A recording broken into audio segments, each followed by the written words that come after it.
14 juin 1899. Jésus veut châtier le monde. Ce matin, mon adorable Jésus ne venait pas. Je me disais, pourquoi ne vient-il pas? Qu'y a-t-il de nouveau maintenant? Hier, il est venu si souvent, et aujourd'hui, l'heure est avancée, il n'est pas encore venu.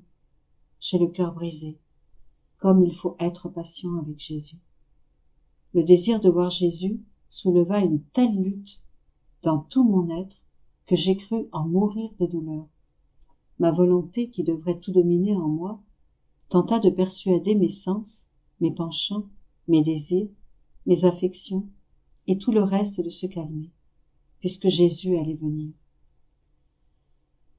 Après un temps prolongé de souffrance, Jésus est arrivé en tenant dans sa main une coupe de sang coagulé, putréfié et nauséabond.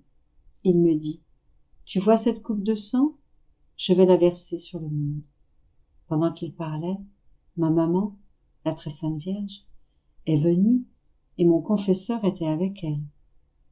Ils ont supplié Jésus de ne pas verser cette coupe sur le monde, mais de me la faire boire. Le confesseur dit à Jésus, « Seigneur, pourquoi l'avoir choisie comme victime si tu ne veux pas verser la coupe en elle? Je veux absolument que tu la fasses souffrir et que tu épargnes le peuple. » Ma maman pleurait, et avec le confesseur, elle disait à Jésus qu'elle continuerait à prier jusqu'à ce que Jésus accepte l'échange.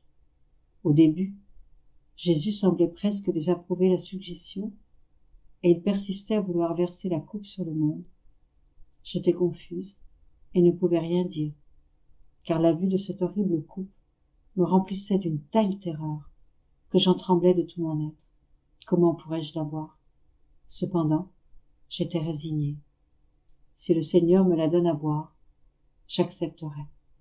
Si d'autre part, le Seigneur décidait de verser ce sang sur le monde, qui sait quel châtiment il s'ensuivrait. Il me semblait qu'il gardait en réserve de la grêle qui allait causer beaucoup de dommages et qui allait se poursuivre pendant plusieurs jours. Ensuite, Jésus parut un peu plus calme. Il embrassa le confesseur parce qu'il avait prié de cette façon, sans toutefois trancher s'il allait, oui ou non, verser la coupe sur le monde. Tout s'est terminé ainsi, me laissant dans une souffrance indescriptible à cause de ce qui pourrait arriver.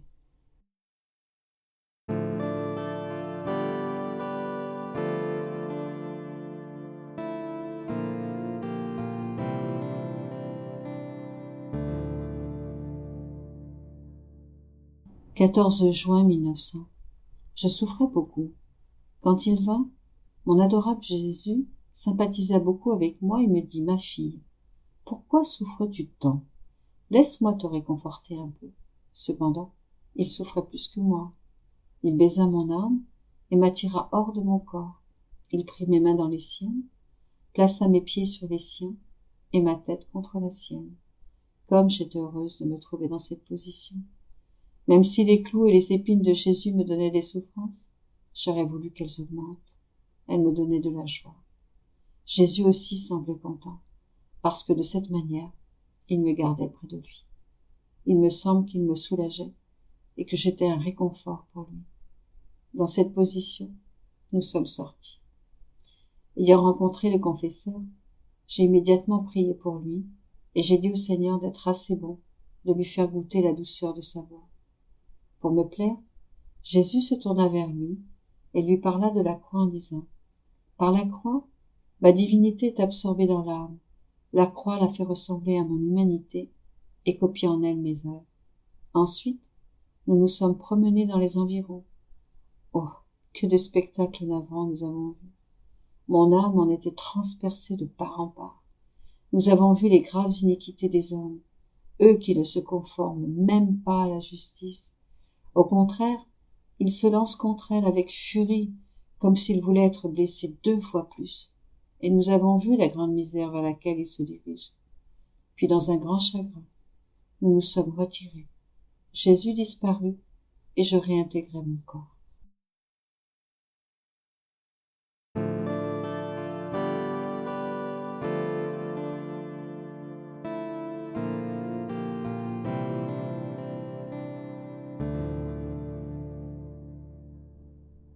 14 juin 1917. Plus l'âme se dépouille d'elle-même, plus Jésus la revêt de lui-même. Poursuivant dans mon état habituel, j'implorais mon aimable Jésus de venir en moi, pour aimer, prier et réparer à ma place, étant donné mon incapacité à faire quoi que ce soit par moi-même. Ému de compassion à cause de mon néant, mon doux Jésus vint en moi pour aimer, prier et réparer avec moi. Il me dit, « Ma fille, plus l'âme se dépouille d'elle-même, plus je la revêt de moi. Plus elle croit qu'elle ne peut rien faire par elle-même, plus je travaille et fais tout en elle. Je ressens que mon amour, mes prières et mes réparations sont mises à contribution par elle, et pour mon honneur, je regarde ce qu'elle veut faire. Veut-elle aimer? Je viens et j'aime avec elle. Veut-elle prier? Je prie avec elle. En somme, son annihilation et son amour qui sont miens m'attachent à elle et m'obligent à faire avec elle ce qu'elle veut, et je lui donne le mérite de mon amour, de mes prières et de mes réparations. Avec un immense contentement, je sens ma vie se répéter, et je fais descendre les fruits de mes actes pour le bien de tous, parce qu'il ne s'agit pas de choses de la créature, cachées en moi, mais des miennes.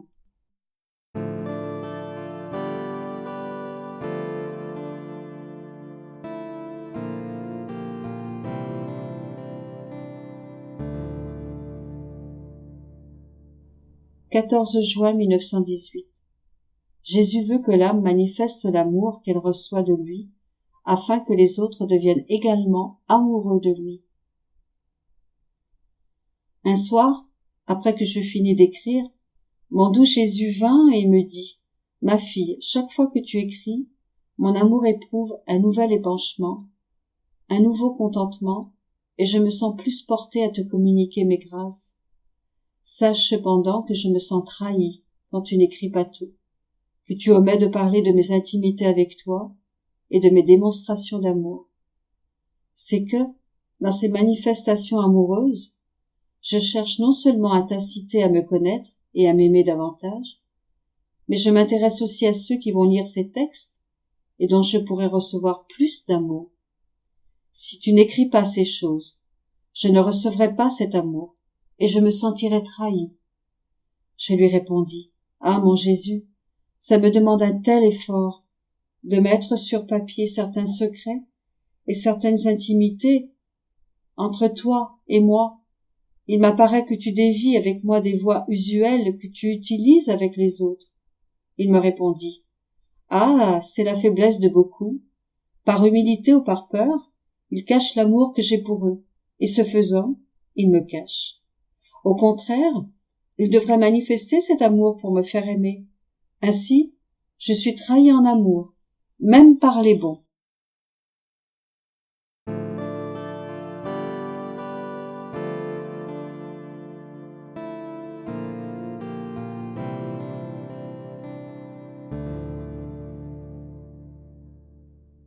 « 14 juin 1924. Importance pour Louisa d'avoir de l'ordre dans ses écrits. La beauté de l'âme qui vit dans la divine volonté. Ce matin, me trouvant dans mon état habituel, je ne saurais dire si je rêvais. J'ai vu mon confesseur décédé. Il sembla prendre quelque chose de tordu dans mon esprit pour l'ajuster. Lui ayant demandé pourquoi il faisait cela, il me dit, « Je suis venu t'avertir que tu dois être attentif à bien rédiger ce que tu écris, parce que Dieu est ordre.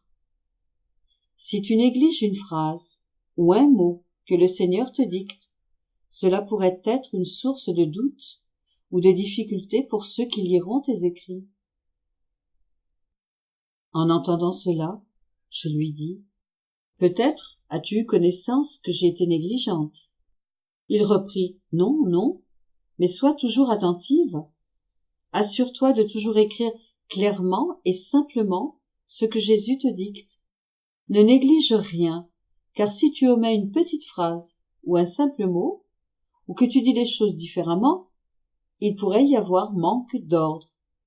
En fait, les mots appropriés servent à éclairer le lecteur, à faire que les choses seront comprises par lui avec plus de clarté. Tu pourrais être porté à faire de légères omissions bien que souvent les petites choses éclairent les grandes, et les grandes éclairent les petites. Sois donc attentive à ce que tout soit bien ordonné. » Après avoir dit cela, il disparut, et je suis restée un peu perplexe. Ensuite, alors que je m'abandonnais complètement dans la divine volonté, Jésus bougea en moi et me dit: « Ma fille, comme il est beau de voir une âme agir dans ma volonté. En plongeant dans son agir, ses pensées, ses paroles dans ma volonté, elle est comme une éponge qui absorbe tous mes biens. On peut voir dans cette âme beaucoup d'actes divins, auréolés de lumière, et il est difficile de distinguer les actes du Créateur de ceux de la créature. Devenant imprégné de la volonté éternelle, ces actes en comportent la puissance, la vie et le mode d'opération. Regarde-toi, toi-même, et vois à quel point ma volonté t'a rendue belle. Je m'enferme en chacun de tes actes, car celui qui possède ma volonté possède tout. Je me suis regardée et, oh, quelle lumière émanait de moi! Ce qui m'impressionnait le plus, c'était de voir Jésus enfermé dans chacun de mes actes. Sa volonté l'emprisonnait en moi.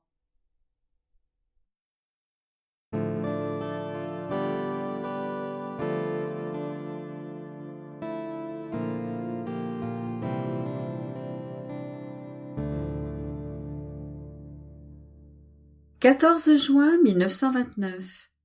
Conte avec Jésus. L'âme, banque de la divine volonté. Souvenir inoubliable. Éden. » Je poursuivais ma ronde dans le fiat suprême et mon petit esprit, arrivé en Éden, disait: « Adorable majesté, je viens devant vous avec le petit intérêt de mes « je vous aime, je vous adore, je vous glorifie, je vous remercie, je vous bénis » pour vous donner mon petit intérêt parce que vous m'avez donné un ciel, un soleil, l'air, la mer, une terre en fleurs et tout ce que vous avez créé pour moi. Vous avez déjà dit que vous vouliez chaque jour faire les comptes avec moi et recevoir mon petit intérêt pour que nous puissions toujours être en règle et conserver en sûreté dans la banque de mon âme toute la création que vous m'avez donnée comme petite fille de votre divine volonté. Mais, en faisant cela, une pensée m'est venue. Mais comment peux-tu payer un intérêt si élevé? Et de plus, quelle est la valeur de tes « je vous aime, je vous adore, je vous remercie » ?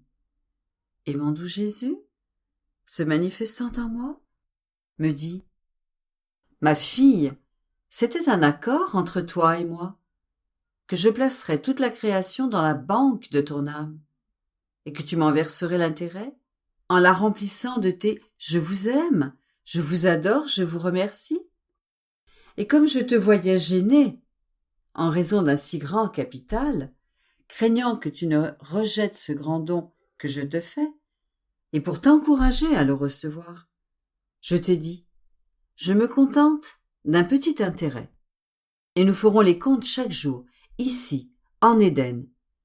De cette façon, nous serons toujours d'accord et en paix, et tu ne t'inquiéteras pas de ce que ton Jésus ait placé dans ta banque un si grand capital. Et puis, ne connais-tu pas la valeur d'un « je vous aime » dans ma divine volonté? Ma volonté remplit les cieux, le soleil, la mer, le vent. Sa vie s'étend partout. Par conséquent, en disant ton « je vous aime, je vous adore » et tout ce que tu pourrais dire, mon fiat étant ton « je vous aime » dans les cieux, et ton « je vous aime » devient plus étendu que les cieux. Ton « je vous adore » s'étend dans le soleil, et il devient plus vaste et plus long que sa lumière. Ton « je vous glorifie » s'étend dans le vent, et il parcourt l'air et la terre entière en gémissant. Et les coups de vent, tantôt puissants et tantôt caressants, disent « je vous glorifie ». Tes « je vous remercie » s'étendent dans la mer, et les gouttes d'eau comme l'éclair des poissons disent « je vous remercie ». Et je vois les cieux, le soleil, les étoiles, la mer, Et le vent, rempli de tes « je vous aime » avec tes adorations et tout le reste. Et je dis « comme je suis heureux d'avoir tout placé dans la banque de la petite fille de ma volonté, car elle me paye les intérêts que je voulais. Et comme elle vit dans ma volonté, elle me donne un intérêt divin et équivalent, parce que mon fiat étend ses petits actes et les rend plus grands que la création tout entière. Et quand je te vois venir en Éden, pour me donner ton petit intérêt, je te regarde, et je vois en toi ma divine volonté dédoublée. Une fois en toi, et une autre fois en moi, alors qu'elle est une, et je me vois toucher les intérêts de ma volonté elle-même. J'en suis satisfait, et ô combien je suis heureux de voir que mon fiat a donné à la créature la vertu de se dédoubler pour qu'elle puisse satisfaire son Créateur. Ma fille, combien de choses inoubliables il y a dans cet Éden. C'est ici que notre fiat a créé l'homme, dans un tel déploiement d'amour qu'il se déversa en torrent sur lui, si bien que nous ressentons encore le doux murmure avec lequel nous nous sommes répandus sur lui. Ici commença la vie de notre fiat dans la créature, et le doux et cher souvenir des actes du premier homme accomplis dans notre fiat. Ces actes existent encore maintenant, dans notre volonté, et sont pour lui comme des promesses de renaissance, pour posséder de nouveau le royaume de notre divin fiat. Il est dans cet Éden le douloureux souvenir de la chute de l'homme, de sa sortie de notre royaume. Nous entendons encore ses pas lorsqu'il sortit de notre divin fiat, et comme cet Éden lui avait été donné pour qu'il vive dans notre fiat, nous avons été contraints de l'en faire sortir, et nous avons eu la douleur de voir notre œuvre la plus chère, sans son royaume, errante et misérable. Notre seul soulagement était la promesse de ces actes qui étaient restés dans notre vouloir. Il demandait les droits de l'humanité de reprendre la place qu'elle avait quittée. C'est pourquoi je t'attends en Éden pour recevoir ton petit intérêt, pour renouveler ce que nous avons fait dans la création et recevoir le retour pour un amour si grand, incompris par les créatures, et trouver un prétexte d'amour pour donner le royaume de notre divine volonté. Par conséquent, je veux que cet Éden te soit aussi très cher, pour que tu puisses nous prier et nous presser que le commencement de la création, la vie de notre fiat, puisse retourner parmi la famille humaine.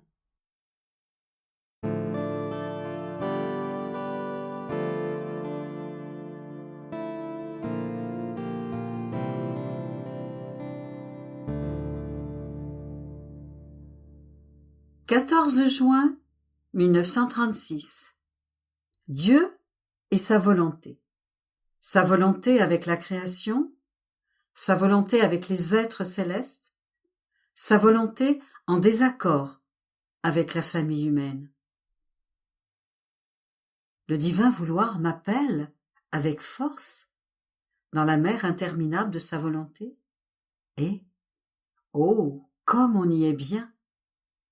Combien de surprises, combien de choses merveilleuses l'on comprend, qui produisent des joies infinies, une vie divine, un amour qui ne dit jamais c'est assez, mais qui fait voir et sentir que tout est divine volonté, que toute la création forme un acte unique du vouloir suprême.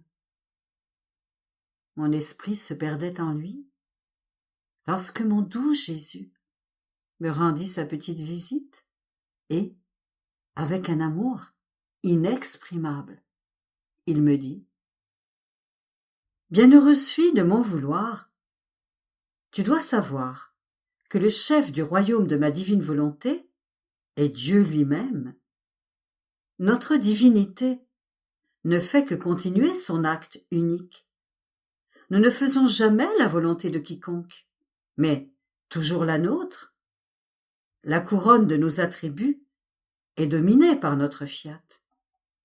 Son royaume est en nous et s'étend en dehors de nous, dans notre immensité, dans notre amour, notre pouvoir et notre bonté, en toutes choses, si bien que pour nous, tout est notre volonté.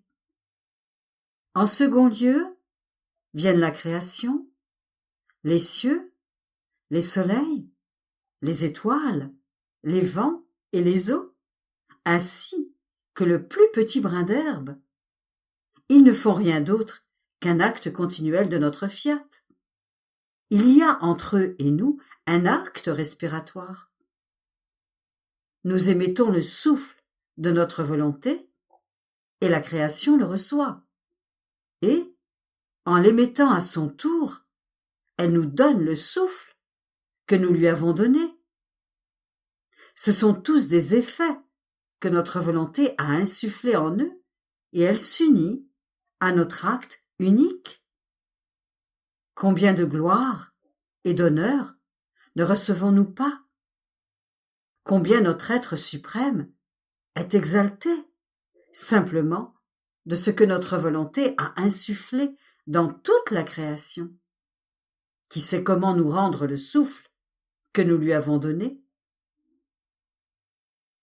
Il y a une telle unité de volonté avec toute la création que tout ce qui sort de nous et entre dans la création forme un acte unique de volonté suprême, et la multiplicité et la diversité des choses qui se voient et qui se produisent ne sont que les effets que produit notre acte unique, car notre fiat ne change jamais et n'est pas non plus sujet au changement.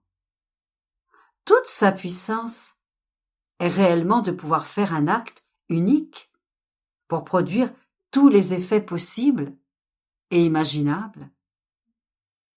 En troisième lieu, viennent tous les anges, les saints et les bienheureux de la patrie céleste. Ils tournent autour de notre être suprême et respirent la force, la sainteté, l'amour, les joies infinies et les bonheurs sans nombre du divin vouloir. Ils forment une vie unique avec lui.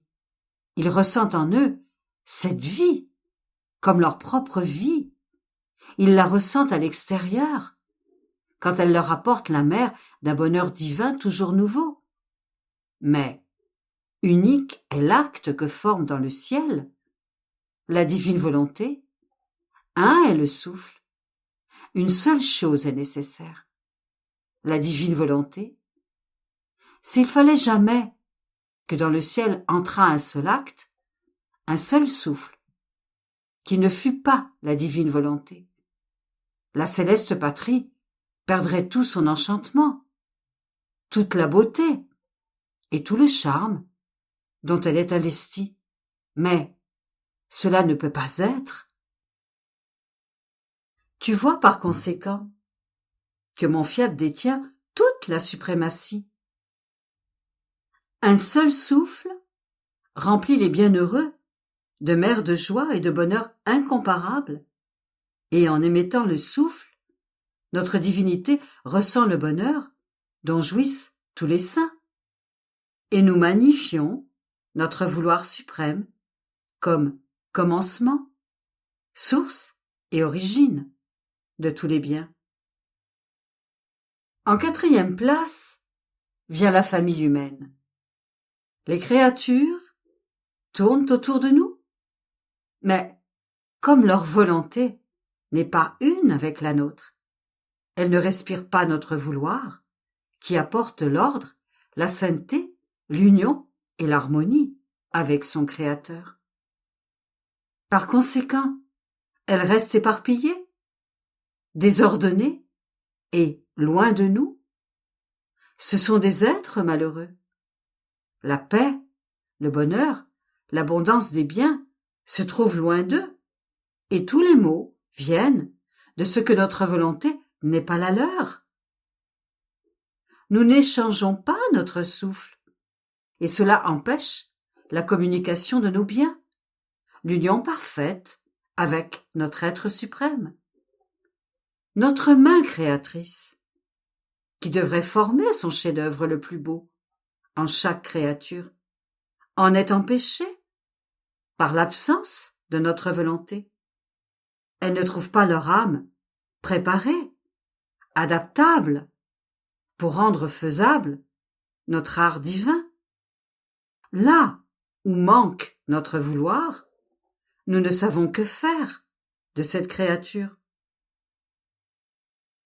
Voilà pourquoi nous désirons tellement que notre divine volonté règne et forme la vie en elle, car notre œuvre créatrice est empêchée, nos œuvres sont suspendues, le travail de notre création est incomplet, et pour obtenir cela, une doit être la volonté du ciel et de la terre, une, la vie, un, l'amour, un, le souffle, et tel est le grand bien que nous voulons pour les créatures. Nous voulons encore accomplir bien des œuvres merveilleuses, mais le vouloir humain entrave nos pas, attache nos bras et rend inactives nos mains créatrices. C'est pourquoi la créature qui veut faire notre volonté et vivre en elle nous donne du travail et nous faisons d'elle ce que nous voulons. Tu dois savoir que lorsque la créature décide de vivre de la divine volonté, elle met en sécurité son salut, sa sainteté.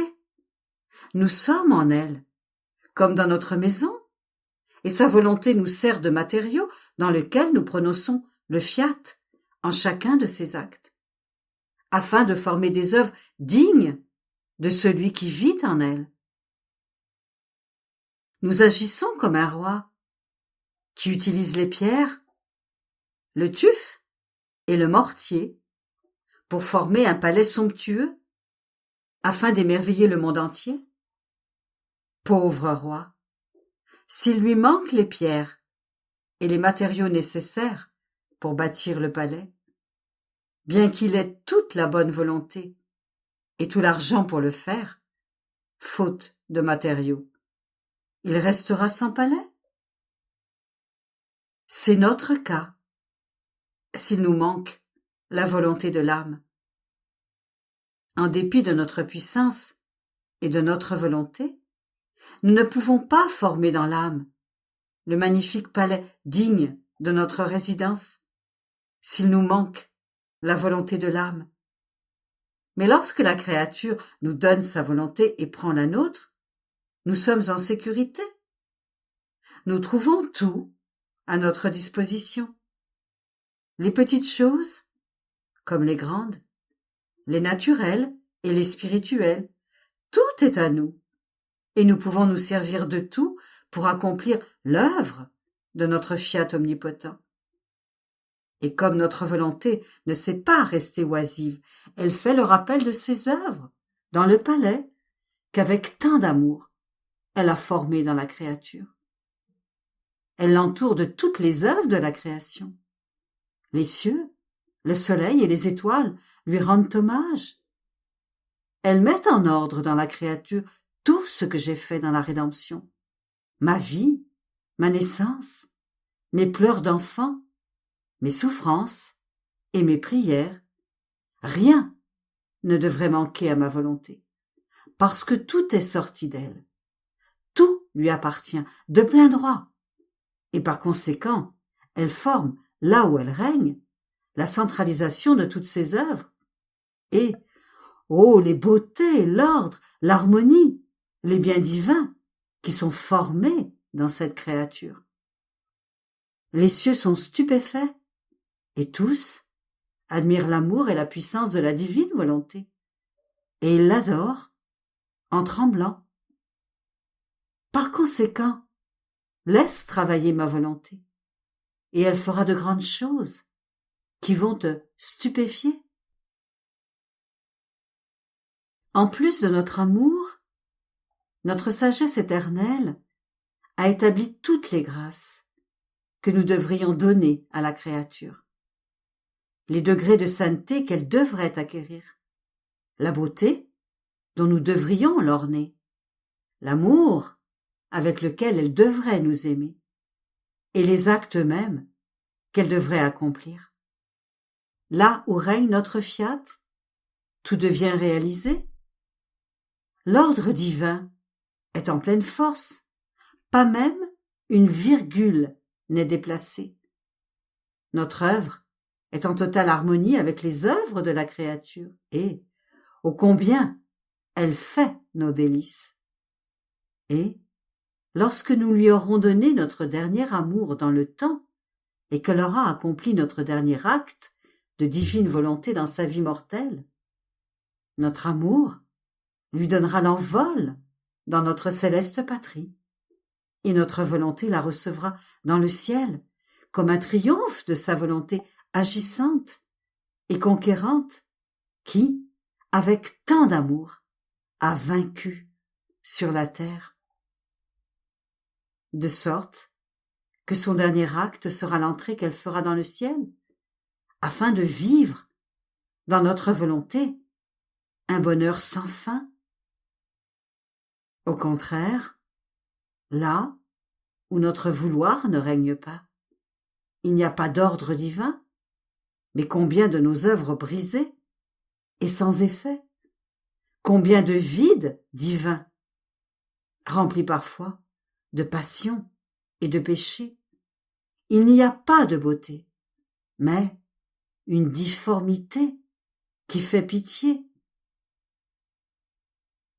Par conséquent, sois attentive et fais que notre vouloir règne et vive en toi.